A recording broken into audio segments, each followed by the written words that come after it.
Live from Fargo and serving you on TV, online, and on the go. This is Valley News Live at 5. Will you be part of a record-breaking weekend? AAA says 112 million people will be flying, driving, or even taking the train to get to where they need to be for the holidays.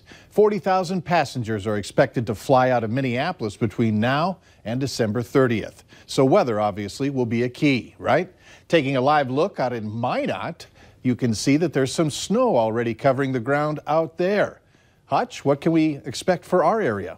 Well, it is moving in our general direction as we celebrate this winter solstice today. Winter just beginning at 4:22 this afternoon. Where you see the deep blue colors near Minot and the Whites, there are some bigger snowflakes likely to be forming, saturating the atmosphere and then falling down to the ground. Road reports in central parts of North Dakota showing some snow-covered roads in these parts. So band moving along I-94 as well.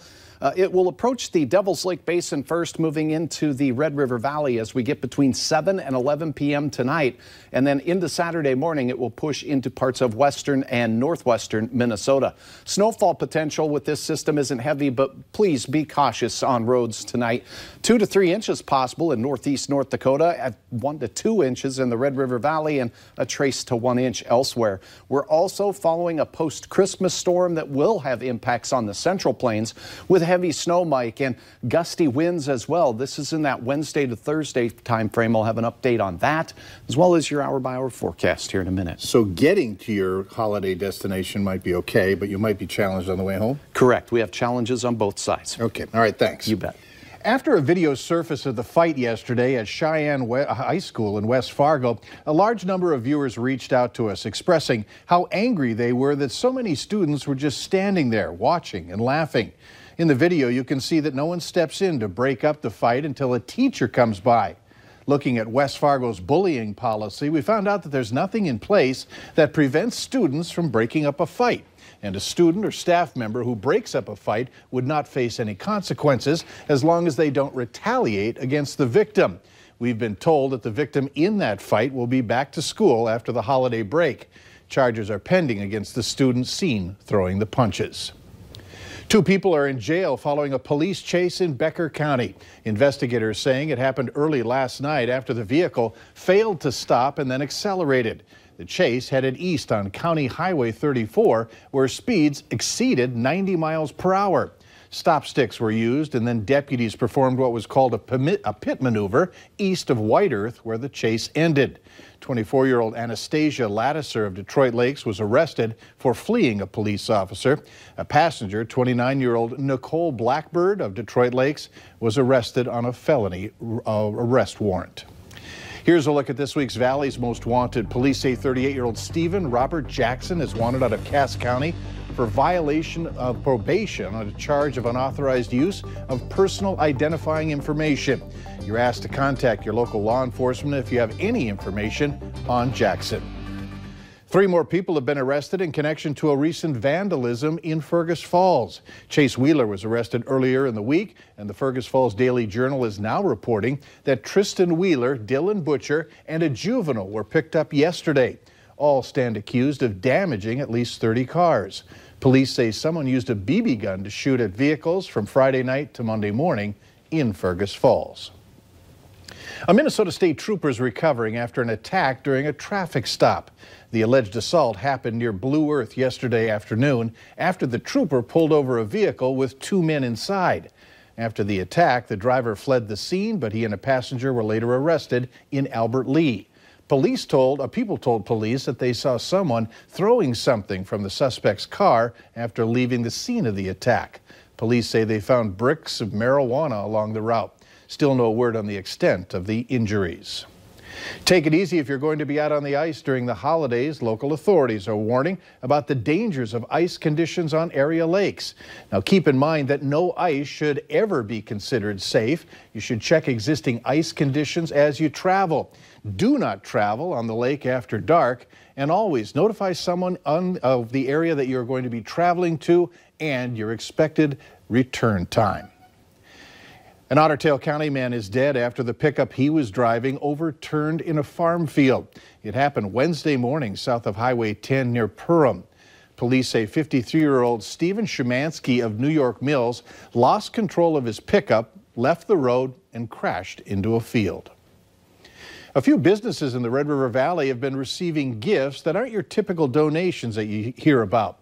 They're unique gifts that help pay off items on layaway or even school lunches.